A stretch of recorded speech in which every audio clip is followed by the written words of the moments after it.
తల్లి ఇక్కడ అంత తెలివితేటలు కలిగిన తల్లి. అందుకు చిన్నప్పటి నుంచి పిల్లల చేత శ్యామలా దండకం చదివించితే వాళ్ళు నోరారా చదువుతూ ఉంటే వినడానికి మనకు బాగుంటుంది, వాళ్ళకి ఆరోగ్యం బాగుంటుంది. తెలుసుకోండి, ఆ పదాలు 10 రకాల ప్రాణాయామాలు చేసిన ఫలితం శ్యామలా దండకం చదివితే వస్తుందని. అంతేకాదు, ఒక చిన్న పరిశోధన ఏంటంటే, ఎవరైనా ఏదైనా పాడుతున్నా చదువుతూ ఉన్నా మనం ఏకాగ్రంగా విన్నామనుకోండి, కళ్ళు మూతలు పడకుండా, ఆ సమయంలో అనుకోకుండా ఆ శబ్దంతో మన ఊపిరి అనుబంధం ఏర్పడి మనకు వింటున్న వాళ్ళకి ప్రాణాయామం జరుగుతుందట. ఇది ఒక పరిశోధన అంశం. కనుక శ్యామలా దండకం మనం చదవగలిగితే చాలా సంతోషం. అయ్యా తప్పులు వస్తాయంటే తప్పులు లేకుండా చదివే వాళ్ళ ద్వారా విన్నా చాలు, అంత విశేషమైనది.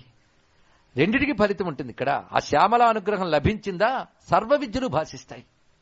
సర్వ విద్యలు మనకెందుకండి, మనకి ఏది అవసరమో ఆ విద్య భాషిస్తుంది అనుకున్నా చాలు. ఇక్కడ మొత్తానికి కాళిదాసు అంత మహాకవి అయ్యాడు ఎలాగయ్యా అంటే కాళీదేవి యొక్క అనుగ్రహమే.